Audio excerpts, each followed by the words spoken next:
¿Qué tal? Mi nombre es José Eduardo Tapan y voy a hablarles hoy de lo ominoso y de lo luminoso. El concepto de ominoso ha sido traducido del concepto freudiano de unheimlich, que en realidad es una mala traducción porque debería ser pensado como algo desfamiliar, algo que primero fue originariamente familiar y que con el tiempo se fue convirtiendo en algo que puede ser abominable, como por ejemplo el amamantamiento, que en el primer momento pues es algo natural y demás, pero si eso sucediera después, pues puede ser algo verdaderamente abominable. De esa naturaleza es lo Unheimlich. O sea, no es un tema que esté aludiendo a lo ominoso, a lo siniestro, por sí mismos, sino a aquellas vivencias que en la estructuración de la subjetividad han tenido lugar y que de alguna manera son tan poderosas y tan perturbadoras que han sido desalojadas de la conciencia, pero que no han perdido esa condición perturbadora, esa condición que de alguna manera nos confronta y nos sacude porque atiende directamente a nuestras raíces, aquello que hoy no podríamos soportar. Tiene que ver con las fantasías incestuosas, las fantasías homicidas, parricidas, matricidas, fraticidas, etcétera, ¿no? En ese sentido, lo ominoso entonces tiende como con esta articulación con eso esencial, profundo, ese saber que está ahí, pero del que no sabemos precisamente por su condición perturbadora, abominable para la conciencia, pero que está de alguna forma insistiendo. Está siendo desplazado de la conciencia, pero eso no significa que haya perdido sus filos, sino simple y sencillamente que hay una serie de fuerzas que intentan mantenerlo desalojado de la conciencia. Por otro lado, Rudolf Otto, un filósofo teólogo alemán, creó el concepto de lo luminoso. Rudolf Otto piensa lo luminoso, numen, en este sentido, como este espacio de lo sagrado, límite, pero en este sentido es muy interesante pensarlo como este límite de la mayor exterioridad, de ese sentido de mayor otredad, de aquello de lo más distinto, pero que paradójicamente tiene que ver con lo semejante. Es decir, las raíces mismas de lo que podría estarse pensando como lo luminoso atienden a aquello que es lo más extraño de nosotros mismos y que de alguna forma atiende a cierto aspecto sagrado,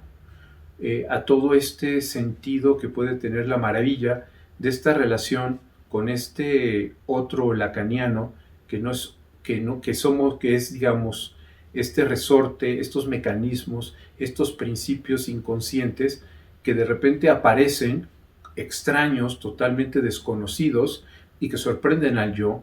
y que también tienen esta enorme posibilidad de maravillarnos, de sorprendernos, de hacer que de alguna forma muchas cosas que antes podían ser cotidianas dejen de serlo para convertirse en aspectos maravillosos. En este sentido, entonces me parece importante, esto es una consideración mía, que hay una dialéctica entre lo luminoso y lo ominoso, entre aquello que es lo más propio y entrañado a aquello que es esto extrañado, esta otredad en nosotros mismos, este límite que tiene que ver, como les estaba diciendo, como aquello que nos permite incluso sorprendernos, no saber que estaba ahí. Y tiene que ver con lo sagrado, con la experiencia, porque, por ejemplo, ese sentido luminoso se puede alcanzar fácilmente con la experiencia artística, por ejemplo, con la experiencia religiosa, en donde podemos ver de alguna manera cómo, por ejemplo, el gran bailarín Baryshnikov, por ejemplo, esos saltos que de repente daba en el aire y que parecía como detenido, como suspendido, y que nos provocaban una sensación de sorpresa, pero también de algo íntimo, maravilloso, y que eso es esta experiencia luminosa. Mientras que por el otro lado, lo ominoso tiene que ver con esto íntimo, pero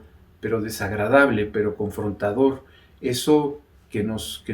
puede parecer siniestro de nosotros mismos y que está articulado a este conjunto, como decía, de experiencias que han sido sepultadas y que de repente reaparecen sin perder esa condición por lo que fueron ocultadas, ¿no?, de la conciencia. Pensemos nada más, por ejemplo, el tema que propone Freud cuando habla de este asunto, de cuando está en la cabina del tren, que de repente se abre una puerta y él en ese momento ve que en el otro lado de esa puerta que se abre hay un señor que lo está mirando. Y entonces él se sorprende y entonces advierte inmediatamente que esa persona también se sorprende, él se sienta y el otro se sienta simultáneamente. Y entonces pues empieza a palpitar el corazón y entonces se levanta Freud para pues darle encuentro y platicar con esa persona, pero la persona hace lo mismo, o sea, de alguna forma como que está haciendo lo mismo que está haciendo Freud. Y entonces el palpitar es más fuerte hasta que descubre que lo que se abrió fue la puerta que le permitía verse en el espejo.